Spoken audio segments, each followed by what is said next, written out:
Yes dear student, I am doctor Sunil from care institute of commerce. मैं आपको पढ़ाने जा रहा हूँ, समझाने जा रहा हूँ the format of balance sheet. Balance sheet के फॉर्मेट को कैसे ध्यान में रखें। जो सबसे पहला चैप्टर आपने पढ़ा था ना बेसिक टर्म का, बस उसी पे बेस है। वो जो 5 टर्में आपने पढ़ी थी, assets, liability, capital, revenue and expense. So balance sheet is an equation in the sense assets are always equal to liability plus capital. This is liability and capital. The total of it is always equal to the total of asset. Only 3 components are there. Balance sheet में 3 component होते हैं, assets, liability and capital. And the assets are always equal to liability plus capital. This is the balance sheet. अब 5 जो आपने टर्में पढ़ी हैं types of accounts में, उनमें से 3 बैलेंस शीट की हैं और 2 हैं trading and profit and loss की। Trading and profit and loss की है रेवेन्यू और एक्सपेंसेस। रेवेन्यू और एक्सपेंसेस वो trading and profit and loss में चले गए, और जो 3 अकाउंट बच गए, असेट्स, लायबिलिटी एंड कैपिटल, वो बैलेंस शीट का पार्ट बन गए। अब देखिए कैसे। This is liability and capital. इसमें सबसे पहला हेडिंग होता है कैपिटल, ओनर का इन्वेस्टमेंट कैपिटल। इसको अंदर लिखिए। जब मैं इमेजिनरी फिगर से आपको बना देता हूं, बैलेंस शीट टैली हो जाएगा आपको। देखिए, see the format with imaginary figure. Capital से फॉर एग्जांपल दिस इज 50,000। ये कम होगा ड्राइंग्स, लेस ड्राइंग्स। ओनर जो पैसा अपने घर के लिए विड्रॉ करता है, दैट इज ड्राइंग, तो उसका ड्राइंग है मानो 10,000 पूरे साल, तो आपके पास 40,000 है। अब एड नेट प्रॉफिट, जो प्रॉफिट अभी पिछले क्वेश्चन में आपने करा, जो भी प्रॉफिट होता है प्रॉफिट एंड लॉस में, वो इसमें ऐड हो जाएगा। मानो दिस इज 20,000, तो आपका ये आ जाएगा 60,000 ये बाहर आएगा। In case of loss less हो जाएगा। अगर लॉस होगा तो ये लेस हो जाएगा, प्रॉफिट होगा तो ऐड। प्रॉफिट से कैपिटल बढ़ता है और लॉस से कैपिटल कम होता है, और ड्राइंग से भी कम होता है। सेकंड नंबर 2 पे आता है जनरल रिजर्व। जनरल रिजर्व ये होता है अनडिस्ट्रीब्यूटेड प्रॉफिट। अनडिस्ट्रीब्यूटेड प्रॉफिट यानी कि ये प्रॉफिट जो बिजनेस में हुआ, अभी उन्होंने बांटा नहीं है। मानो this is 10,000,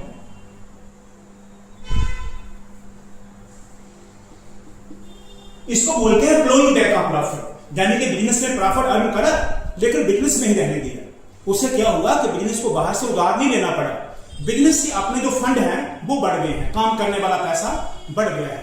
this is internal source of the business financing. Business को फाइनेंस करने का ये internal source general undistributed profit. Number 3 इसका आता है non current liabilities. Non current liabilities, non current liability में लंबी देर का लोन एंड बॉरोइंग होता है। ये होता है long term borrowings. Long term borrowing आप बैंक से भी लोन लेते हैं, बैंक लोन, या फिर कंपनी जो पब्लिक से उधार लेती है उसको बोलते हैं डिबेंचर्स।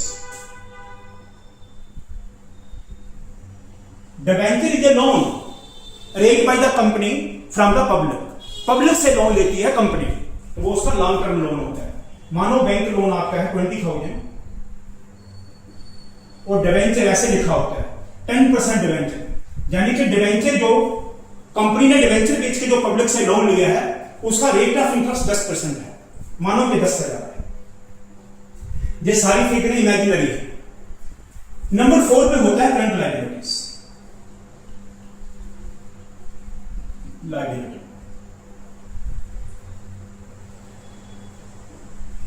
करंट लायबिलिटी में आपका आ जाता है क्रेडिटर्स, सन्ड्री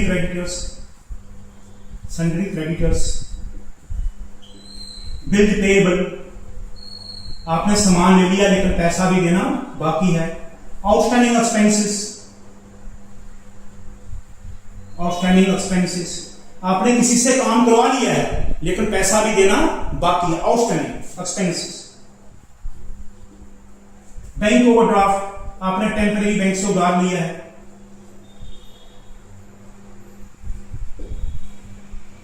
एडवांस इनकम, आपने पैसा एडवांस में ले लिया, अभी सर्विस देना बाकी है, advance income. These are the current liabilities. इसके अलावा कोई और भी हो सकती है, जैसे हम आगे आगे क्वेश्चन करेंगे तो आपको बताएंगे कि और क्या करंट लायबिलिटी होता है। वो लायबिलिटी जो हमें 1 साल के भीतर चुकाना है वो करंट लायबिलिटी है। हम क्वेश्चन के नेचर से देख लेंगे और उसमें ऐड कर लेंगे। These are the prominent. इसमें नंबर 1 पे होते हैं फिक्स एसेट्स। और फिक्स एसेट 2 तरह के होते हैं, टेंजिबल और इनटेंजिबल। टेंजिबल में आ जाएगा land and building, plant and machinery, furniture and fixture.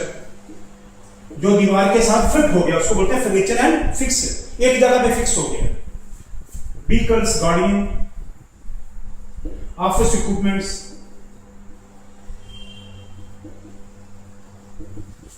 These are the most prominent fix asset. ये सारे टेंजिबल है। इनटेंजिबल में होगा पेटेंट्स, कॉपीराइट, ट्रेडमार्क।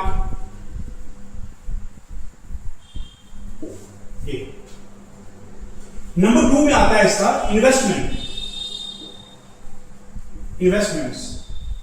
इन्वेस्टमेंट का मतलब हो गया, अगर बिजनेस के पास पैसा सरप्लस है तो किसी दूसरे काम में इन्वेस्ट कर देता है, तो कोई भी इन्वेस्टमेंट एसेट बन जाएगी हमारा। Investment this is long term investment. Long term होती है, लंबी देर के लिए। बिजनेस में पैसा सरप्लस था, उसने बाहर कहीं इन्वेस्टमेंट कर दिया। नंबर 3 आ गया करंट एसेट्स। करंट एसेट्स अब ये करंट लायबिलिटी का अपोजिट होते हैं। सन्डी क्रेडिटर के अपोजिट सन्डी डेटर्स, जिनसे आपको पैसा लेना है। ट्रेड पेएबल, जिस बिल का पैसा देना है, इसमें पैसा लेना है। Bill receivable.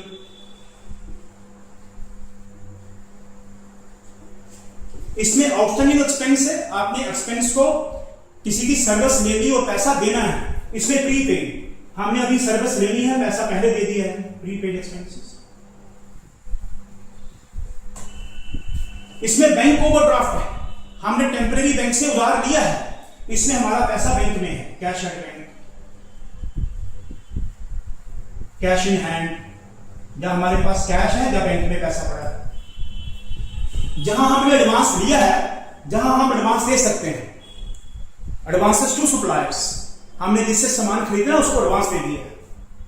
और सबसे प्रोमिनेंट इसमें होता है स्टॉक। स्टॉक को इन्वेंटरी भी बोलते हैं। अब मैं इनके अमाउंट लिख देता हूं। मानो क्रेडिटर है हमारे 15,000, बिल्स पेबल है 5,000, outstanding expenses 2,500, bank overdraft is 12,500 and advance income is 1,000। ये होगी total asset.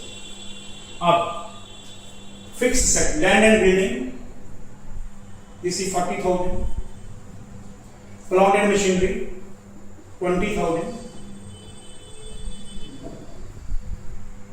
furniture and fixture 10,000, vehicles 15,000, office equipment 5,000, patents 5,000, copyright 5,000, trademark 5,000। ये इन्वेस्टमेंट होता है लॉन्ग टर्म। नाउ इन्वेस्टमेंट्स,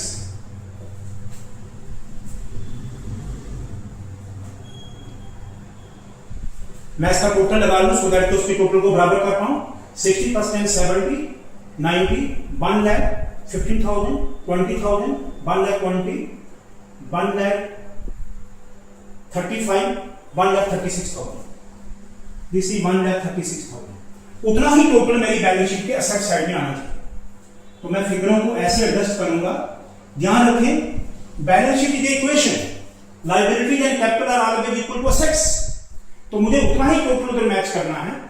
तो आप देखिए 40 plus 20 60 70 85 90 1,05,000 say for example investment 10,000 1,15 get at 2,000 bill payable 3,000 prepaid expenses 5,000 cash at bank cash in hand। तो आप एक बार इसको देख लें कि ज्यादा ना हो जाए। 60 70 90 1,15,000 1,20,000 1,25,000 1,25,000 6,000 1,31,000 and this is 1,36,000 like this।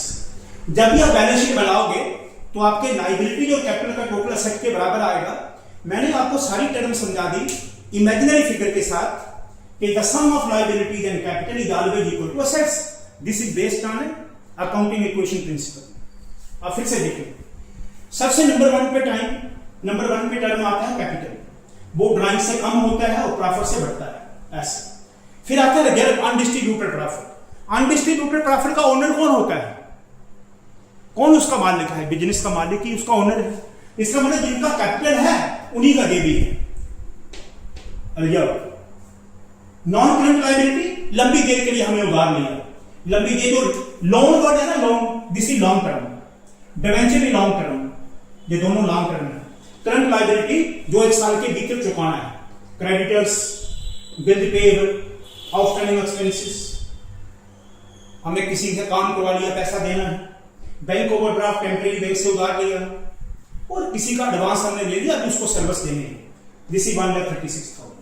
तो चार इसके ब्रॉड हेड हो गए, capital, general reserve 2, non current liability 3 और करंट लायबिलिटी 4। और असेट साइड में मैंने 3 ब्रॉड हेड बनाए। फिक्स असेट जो हमारा पैसा असेट में लगा है, टेंजिबल और इनटेंजिबल। नंबर 2 इन्वेस्टमेंट, बिजनेस में सरप्लस पैसे को हमने बाहर पार कर दिया है, कहीं बाहर पे इन्वेस्ट कर दिया है। Number 3 current asset. अब फिक्स असेट के सारे आपको आते हैं, land and building, plant and machinery, furniture and fixer, vehicles, office equipments, patents, copyright, trademark, investment long term होता है। जैसे ये नॉन करंट लायबिलिटी है लॉन्ग टर्म, ऐसे ये इन्वेस्टमेंट हमने कहीं बाहर, जब खाली इन्वेस्टमेंट लिखा हो ये लॉन्ग टर्म होता है। अगर इन्वेस्टमेंट के आगे लिखा हो ट्रेड इन्वेस्टमेंट, ट्रेड लग जाए आगे तो करंट एसेट बन जाए।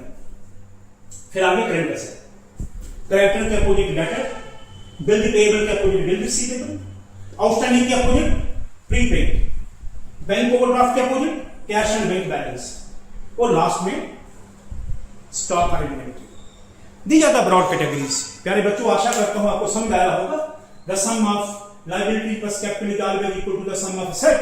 This is the format. मैंने आपको फॉर्मेट बाखूबी समझाया और इमेजिनरी फिगर के साथ समझाया। ये बता दिया कि इसकी दोनों साइडें बराबर होंगी। अगर आपकी बैलेंस शीट की दोनों साइडें बराबर हैं तो आपका क्वेश्चन सही है, अगर बराबर नहीं है तो आपकी कोई गलती है। यानी कि आपको देखना चाहिए कि आपने लायबिलिटी असेट को कोई गलत तो नहीं लिख दिया।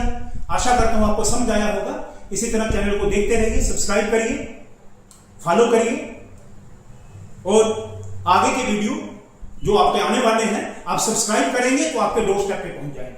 आप जहां कहीं भी हो, सो रहे हैं, खा रहे हैं, आप 10 चैनल को ऑन करिए, सुनिए। आप चाहे इकोनॉमिक्स हो, चाहे अकाउंट्स हो। अभी मैंने बिजनेस का वीडियो नहीं बनाया, वो तो आसान है, सब किसको समझ आता है। अगर आपको लगे कि बिजनेस का कोई टॉपिक आपको परेशान कर रहा है, जस्ट मुझे कमेंट बॉक्स में लिखिए, मैं उसको भी बना दूंगा। तो आप इकोनॉमिक्स, अकाउंट्स जो डिफिकल्ट सब्जेक्ट आपके हैं, आप उसको देखिए।